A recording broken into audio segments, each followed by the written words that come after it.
these pedestrian islands very dangerous? Well, I think it is. It narrows the road. You cannot see sometimes. And I don't know if it's a function of its newness.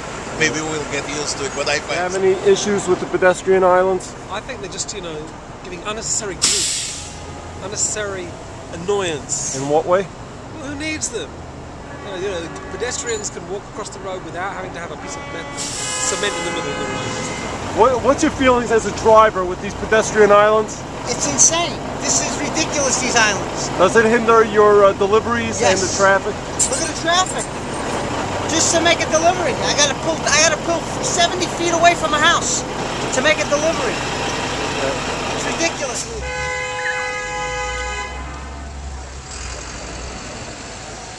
All right. In this picture, we see an ambulance approaching 45th Street. He's blocked by the snow and he's blocked by the median, the raised median. Okay, next picture. Traffic is backed up. Behind him is another ambulance and 2 police cars. Next picture. The ambulance is blocked. He can't move, but the police car says, "Oh, I'm not waiting." He goes in the opposite lane in the opposite direction against traffic. There's another ambulance behind him, standing there. This is like a 5-minute process. Finally, the police cars are blocking the traffic in the opposite lane, so that traffic is blocked. They can't move. The reason we're here, and the reason we're very, very upset, the Bloomberg administration, the mayor, and his people, without consulting with anyone in our community, the merchants, the elected officials, the people at the hospital right down the block, Maimonides Medical Center, the emergency services, the ambulance companies that rush to the hospital with moments making a difference in saving someone's life, didn't talk to anyone. This administration, their attitude is, whether it's the snow, whether it's sanitation, everything is fine, 8+ for sanitation, they know better than anyone else. And this situation is an absolute disaster. It is endangering the lives of people besides hurting businesses. The city already, in the past couple of weeks, has removed 12 parking spots right in this area, on each corner. All of these no-standing fire zones were just placed here sort of as a reaction to our complaints. But all it does is it helps destroy the businesses here. The most important issue is lives of people. The lives of people are being jeopardized. I have been here. I stood out here when an ambulance, Midwood ambulance, was trying to get to the hospital, was stuck in traffic. I had to go into the street to direct traffic to get that ambulance to the hospital. This is nuts. This administration, I plead with the mayor, come down here. Come and take a look at these streets. By the way, this was all meant for senior citizens. The 35 feet, each block, it's 35 feet long. It was meant for senior citizens. And today, as part of our ongoing protests that we're going to continue to fight this, we're not going to give up, with the borough president, who is standing with us from the beginning, just saying it doesn't make sense. Anybody who comes down there and takes a look says this is nuts. Let me make it clear how we feel about it, and I want the Department of Transportation leadership to hear how we feel about this in Borough Park. It's Meshuggah. It's nuts.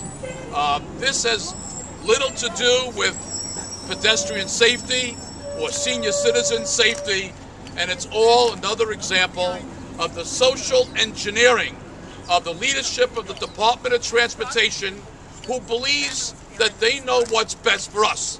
We don't know what's best for us. They know what's best for us. And what's best for us is narrowing the roads to make it more difficult for cars to maneuver in the streets, to force people out of automobiles onto bicycles or public transportation. This is another example of the social engineering since 2007 of the leadership of the Department of Transportation in New York City. And we're saying here, this time you've overstepped yourself, because now you are putting lives in jeopardy. Maimonides Hospital is right behind us. Those ambulances, every second counts to get those patients into that emergency room for immediate attention. You're not going to put our lives in jeopardy, and I'm calling upon the mayor, remove this pedestrian ball. It's ridiculous, unwarranted, and unnecessary. One of the things they told me, they told us, was that there are, when I said, why did you pick these 3 blocks? Why not 3 blocks further? 3 blocks even further? Why these 3 blocks? You know what they told me? Deputy Commissioner who stood here with me, he said, well, there are more senior citizens living right here. We've checked the numbers. We got senior citizens everywhere. Why these 3 blocks? No report, by the way. Department of Transportation has no report to give you to say, well, we did a report, we checked with everybody, and it makes sense to do this. No report. If I want to change a traffic light, it'll take me a year to get it done. What is your fear about ambulances being delayed by the traffic jams that are resultant here? Say it in Yiddish. She's afraid about the time factor, them getting stuck over here. That's what she's concerned with. That is her issue more than anything else. Right. Any other questions? And I just want to make this clear to the mayor, Mr. Mayor. You know, you don't know better than our community. You didn't come to our community, you didn't ask our community, and we're going to fight this. We plead with you, Mr. Mayor. Come down to the community, look at this yourself. Spend an hour standing with me here and watch the catastrophe. And God forbid, we're gonna have people die.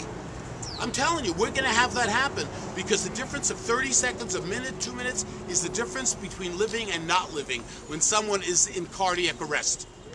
Let me ask you. I was walking Friday night to Shul with my kids.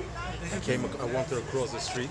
And since there is a divider, I only know that cars from this side go on this side. Cars from the other side go on the other side. Started walking across. A police car came the other direction, wrong way. It was a half a second before they hit me. So the police, they go into the oncoming traffic to get around it. Oncoming traffic to get around. To get around those pieces in the middle of the parkway. So how do you look at this then, Mr. Friedman? Was this well-intentioned but poorly executed, or good planning but bad results? How do you put it? I don't know who thought of it, but whoever thought of it didn't do the right solution, didn't do the right thing for our safety, especially. And this is definitely not our safety all over.